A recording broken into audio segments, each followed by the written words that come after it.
Hello and welcome to Solutions, a program about Falmouth and Falmouth's issues and struggles, and the people who are standing up and trying to fight those struggles and make some solutions for the community.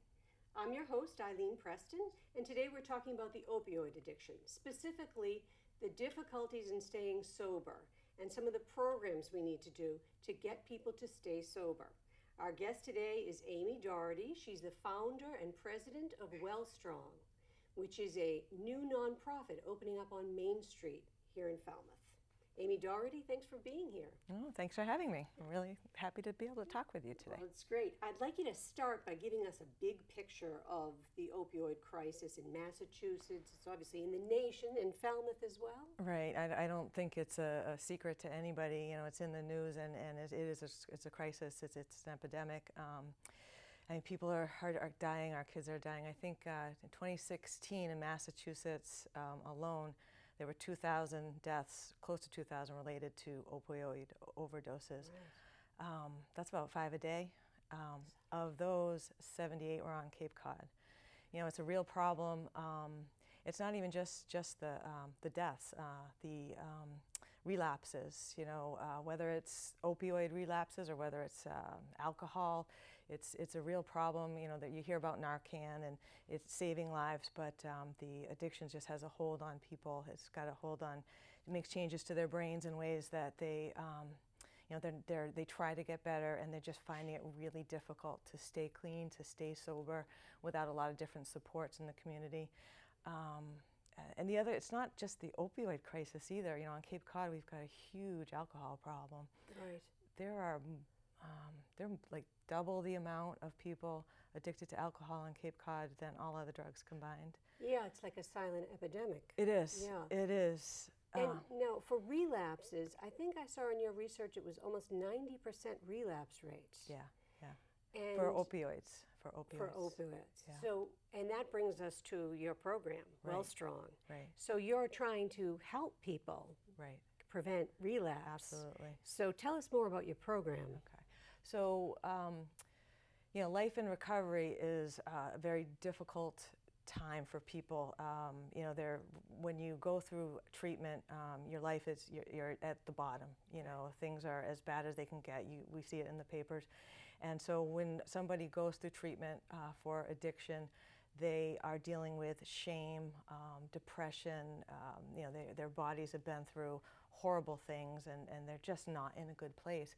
And so people think that after addiction, people go through treatment and then they should be better. Right. But that's just the beginning. The beginning is now starting this new life in recovery, and how do you move forward? How do you move forward when you've lost relationships, you don't have a job, you feel, you know, horrible about yourself? And so there are a lot of different supports that we need to think about for people in recovery, and from helping people find a job to whatever it is that's helping them, whether it's a 12-step program or medicated assistant treatment. But even so, it goes deeper than that. And so what WellStrong is doing is bringing other healthy life practices to people in recovery. Things like exercise, fitness, yoga, meditation, mindfulness, so that it's learning how to, you know, take some old patterns into new healthy patterns and live a healthy life in recovery. So your facility is opening up on Main Street? Yes. And it's opening next month, or? Yes, we're relying on volunteer efforts. We're a grassroots nonprofit, so we have raised in just over a year enough money to, you know, to pay rent, to open, and to have volunteers for our phase 1. We do have a phase 2 once we raise some more funds. And so we're doing it all ourselves. We're getting the building ready. We're painting, we're scraping, we're laying floors.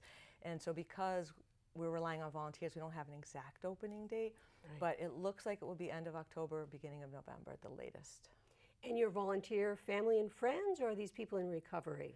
A little of both. I will have to say the recovery community is coming together, supporting this more than I ever would have expected. It's fabulous to see. You know, somebody will reach out to friends, and I'm meeting so many people, and they show up, and everybody's there because they see things that have helped them, and they want to give back. So for example, when we open, we're going to have some classes, different wellness classes, and one young mother said, when you open, I want to babysit, because during my recovery, I didn't have anybody taking care of my son, and that would have made a big difference to me.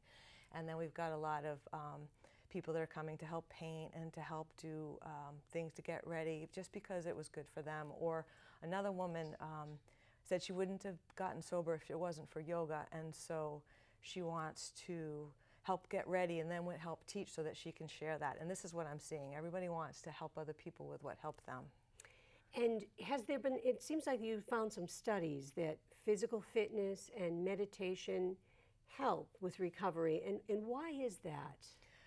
So especially with opioids, but with all addiction, they've done a lot of studies with opioids that the drug affects the dopamine receptors in the brain. So when people are using the drugs, they create a lot of dopamine that takes over, kind of hijacks the brain of the addict. And so they can't make rational decisions. They have a very difficult time. The cravings overtake them. And so after going through treatment, the brain is still wired that way, and it takes a long time to undo that wiring. And so people in recovery are having to fight these cravings on a daily basis. Well, they've done separate studies, some with just exercise and some with mindfulness and meditation, that show that exercise will undo those changes. For example, running releases endorphins and dopamine, but it does it in a healthy way. And so the brain can now go back and will actually change. They studied the brain, will actually change in a way so that it reduces cravings, so they go away. And then they've studied rats. They put drugs in cages, and they have rats on a wheel, and then they'll put rats in another cage with no exercise wheel, and the ones that aren't running go back to the drug more often than the ones that were running on the wheel. So there's a number of studies. And then on the meditation side, there are studies that show that meditation and yoga calms that craziness in the mind and helps with depression and all these other side effects that a lot of people in recovery are dealing with, and helps people be able to look in and be more comfortable with themselves. You know, when they're using, they don't want to think about themselves. It's too hurtful to do that. So they sit with the discomfort for a bit and learn to, exactly. And there are studies that show that that's making a difference in reducing cravings and relapse as well.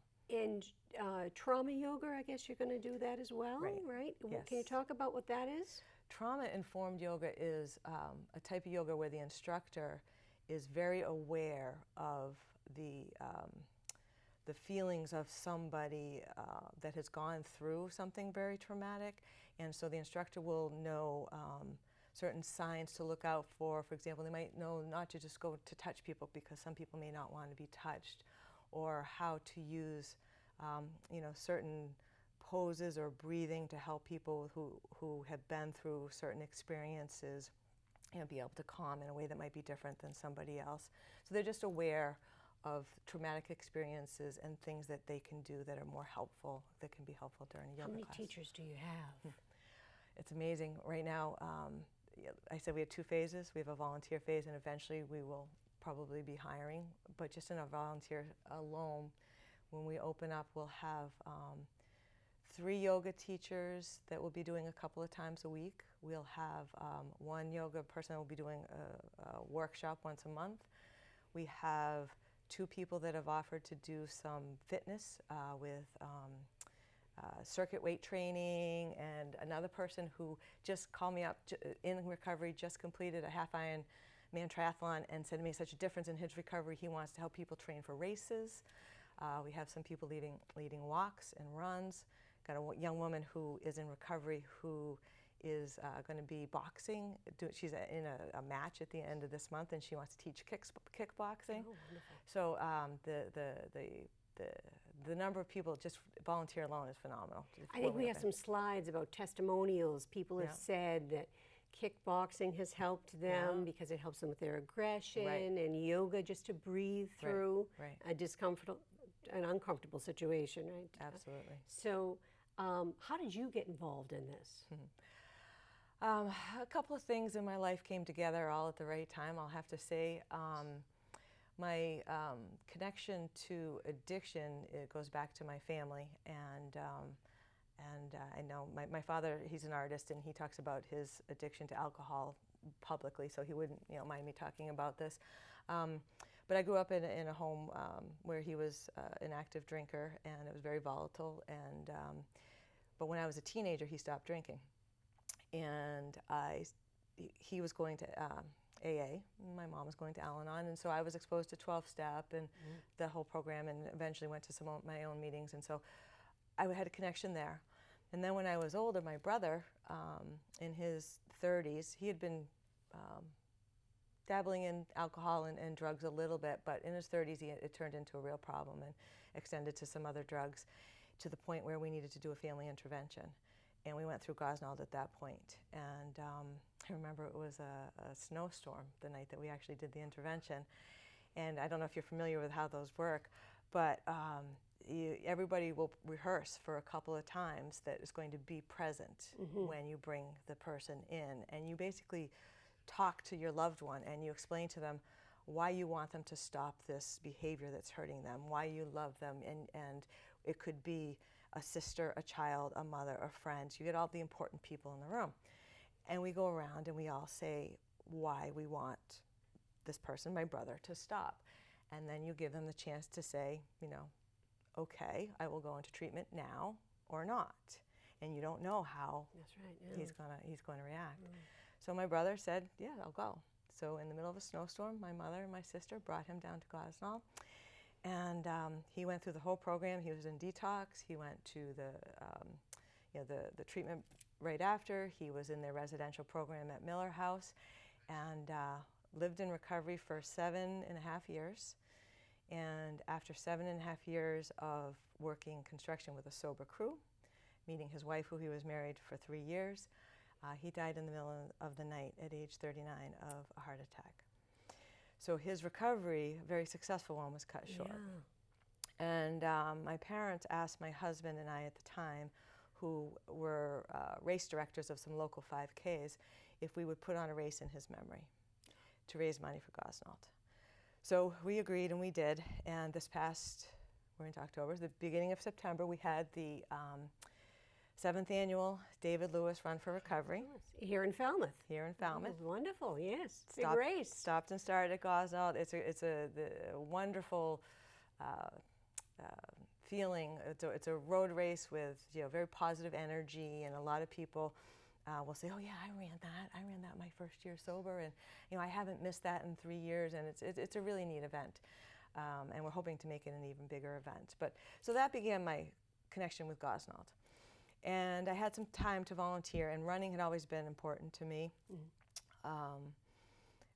At one time,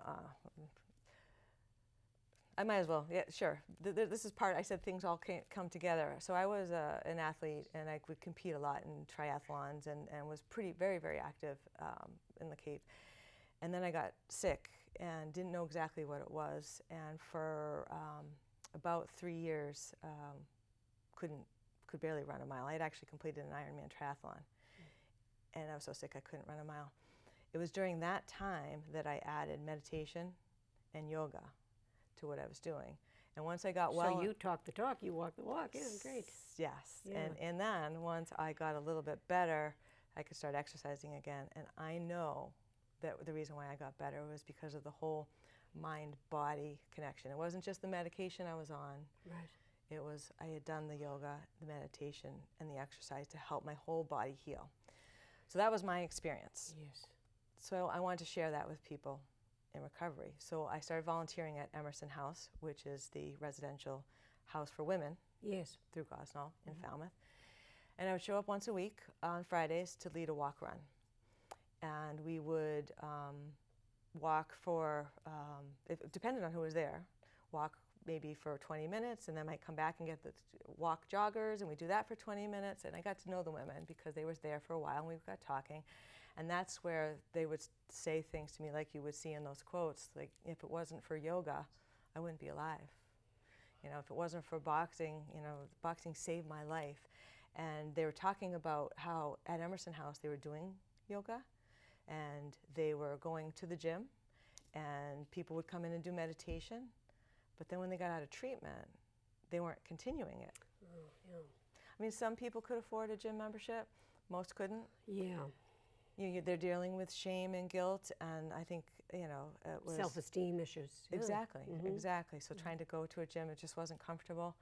Or they were busy with trying to find a job and a place to live, and they couldn't afford, you know, they couldn't afford all these healthy practices that had made these differences. And that's just what gave me the idea that it just made sense. So you're building a community? Yes. And beyond the actual physical exercising, you also hope to have ski trips and hiking trips. Yeah, yeah. And as a matter of fact, one of our current volunteers already wants to bring people hiking in the mountains on weekends. So, how are you getting your clients? So we've been networking, and we're going to be doing a lot more networking very closely with Gosnold, certainly reaching out to the sober homes. There are over 50 sober homes in Falmouth. 50 over in Falmouth. Yeah, Falmouth area alone. You know, I'm sure the number fluctuates a little bit, but we're talking to people, the criminal justice system. You know, we'll be working with them just to get the word out that we're here, so that people have options.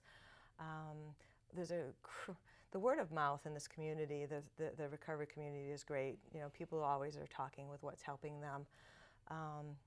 And then, you know, just all kind of health organizations.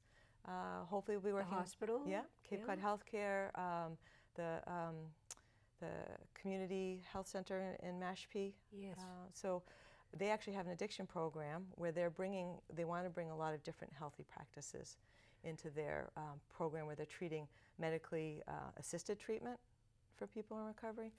So we'll be reaching out to all those organizations, letting them know we're here. We're free for the first 90 days for everybody who walks through our doors. And how do you keep track of?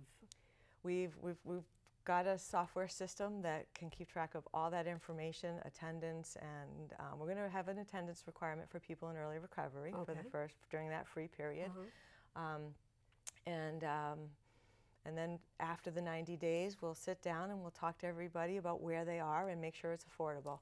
And for those people who can't afford $10 a month or $20 a month, perhaps they could help volunteer in our center.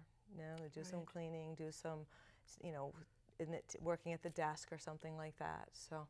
And specifically, what facilities do you have? You have, I think you said you have a bicycle, spin bikes, and what do you? So we have our cardio and our free weight area. Okay. So we'll have a few treadmills. We'll have a bicycle, a couple of small machines, and some free weights.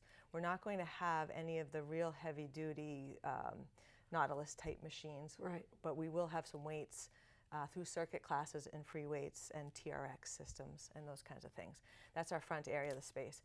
The back area, we have a large room where we can have all the classes, the yoga classes, large meditation groups. There are also 2 smaller rooms. Right now, we can't really use them because we need to add, there's 3 walls, we need to add a door, but eventually we could have babysitting. We could have a nice little community room, you know, where people can have coffee before or after and have some literature, have some small meetings there even. Beautiful. So for people listening now who might think, oh, I know somebody who might benefit from this program, what would you tell them? Could they look you up on a website, or how would they get involved with your group? Website for sure, except our website is still in development, but it's in development, so that should be coming out about the same time we open. We will have ways to sign up online, tied in with our website eventually, with the software that will keep track of all of our members. The best way might be just to email or go to the website, walk in. You'll take a walk in. We absolutely. The prerequisite basically is to be sober for at least 48 hours and to have a desire to live a sober life. And those are the 2 things that we're asking, and a commitment to stay well. And before we close, because time is short, I just want to ask you, what do you think people out there should know about the ways, the struggles that people have? What do you want to say about helping people in recovery? So we've been hearing a lot that addiction is a disease. It's becoming more widely known and accepted, but I think a lot of people still don't understand what that means. And I think if you think about a person with a substance use disorder, that it is a disease, and it does, as we spoke about, it does take over the brain, and so some of their choices aren't really choices, and most people don't want to be an addict. They don't want to be addicted, and there's always a piece of them that wants to get sober. And if we can help, especially if somebody has gone through treatment, and we can help find that part in them and give them the tools to keep working at it, whether it's through support or giving them a chance if they do relapse and not judging, or giving them, helping people find a job, or just not, being kind and letting them know that, or believing that they're people just, like we are. There's really no difference other than they have a disease that has taken over their brain, and unfortunately made a lot of them, make some poor decisions that they've regretted. But they really are real people just like us. Beautiful. And they can get well. And they can get well, and they can stay well. And I saw it with my brother. I've seen it with my dad, who's been sober for almost 40 years. Congratulations. So. It can be done, right? Yeah, absolutely. Well, Amy Doherty, thank you very much, and good luck with this project. Thank you. We're going to keep an eye out for it in the next couple of weeks, opening up right on Alphonse Street. Alphonse Street. Beautiful. And thank you all for watching, and let's all keep working and fighting for solutions.